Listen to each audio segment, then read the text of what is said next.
Hello everyone, myself Mrs. Dipali Jori, lecturer in mathematics at KK Polytechnic Nasik. In this video, we will discuss about the method of integration from the subject applied mathematics. So from various methods of integration, in this video, we will discuss about integration by parts. Integration by parts is a method to solve your integration if it is with product of two functions. The method of integration is used or it is applicable only when there is a product of two functions. And there is no other solution for that product of integration like substitution, factorization, rationalization, etc. So if we suppose that u and v both are functions of x, because we have to integrate with respect to x. So let us suppose that they both are functions of x.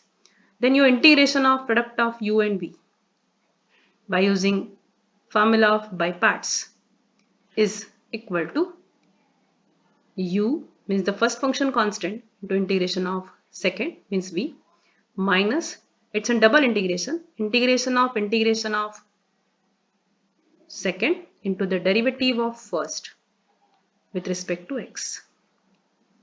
So this is your formula to integrate product of two functions. Now you have to remember here or note few points here. You have to note that before doing integration or using formula, you first have to rearrange that product u into v into the sequence of LIATE. The LIAT rule is here each and every letter LIATE gives you the types of functions. L stands for logarithmic function, I is inverse trigonometric function, A is a simple algebraic function, T is trigonometric function, and E means exponential function. Into this sequence, see the arrow, into this sequence only you have to rearrange your product first and then you have to integrate it. Then only you can integrate. Again you have to note that if your integration or that integrand is with single function only, like there is in log x, under root of a square minus x square, or integration of sine inverse x, tan inverse x, etc. Then you have to always introduce another part as unity there, means 1, and consider that unity as an integral part. Integral part means what? V. Integral part means the second part, V. Why it is an integral part? Because we have to integrate it in both the terms. See, integration of V. And the first part is derivative parts because we have to differentiate it there in your formula. So by using this integration by parts formula, we can integrate integration of product of two functions. But don't forget to follow the rule of LIAT. Let's see an example. If it is an integration of x into cos x, say it's a product. There is no other way. One is algebraic, another one is trigonometric. We cannot substitute there. There is no direct formula for the product of integration. So here x is an algebraic function, cos x is a trigonometric function. So by LIAT rule, which comes first? LIATE. Algebraic comes first, then trigonometric. So the given sequence of your example is correct. Algebraic should come first, then trigonometric. So the sequence as it is, okay, which we are not going to shuffle it. We are not going to rearrange it.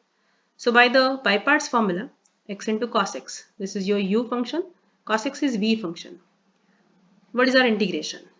U means first function constant into integration of second, so integration of cos x minus integration of cos x into the derivative of first function, that is x. So x as it is, it's in constant, you have to suppose that it is constant. Integration of cos is plus sine minus, again integration of this integration is for cos x. Integration of cos x is sin x. The bigger integration or the outer integration as it is still there. Integration of cos x is sin x. Derivative of x is 1. With respect to x, still we have to integrate. So dx as it is. So next is your second term becomes integration of sin x into 1, that is integration of sin x just. And integration of sin x is minus cos x by the formula. Hence the final answer is x into sin x, this minus minus becomes plus cos x, is your integration of x cos x by integration by parts formula. Let's consider another simple example, that is integration of log x. Now see, here your integrand is with single function log x. It has only one function. So we have to take another function as unity, that is 1 there. And we will consider it compulsory as an second part, that is v, integral part. So I have introduced that 1 there, log x into 1. You have to multiply it. Introduce means you have to multiply it, should not add. So into 1 it will be your v part. So by parts formula, log x as it is, first function as it is, integration of second, that is 1, minus integration of again second, and the derivative of first. So let us now integrate and differentiate the respective functions. See, log x as it is, integration of 1 with respect to x is x. Next, minus integration of 1 with respect to x is x, multiplied by derivative of log x. Derivative of log x is simply 1 upon x. So what is our answer? X. Let me write that x first, this term. So x into log x minus this x. X first of all get cancelled. What will remain there in the integration? Only 1. And again, integration of 1 with respect to x is x. So your final answer for integration of log x is x log x minus x plus c, that constant of integration. For indefinite integral we have to add. Thank you.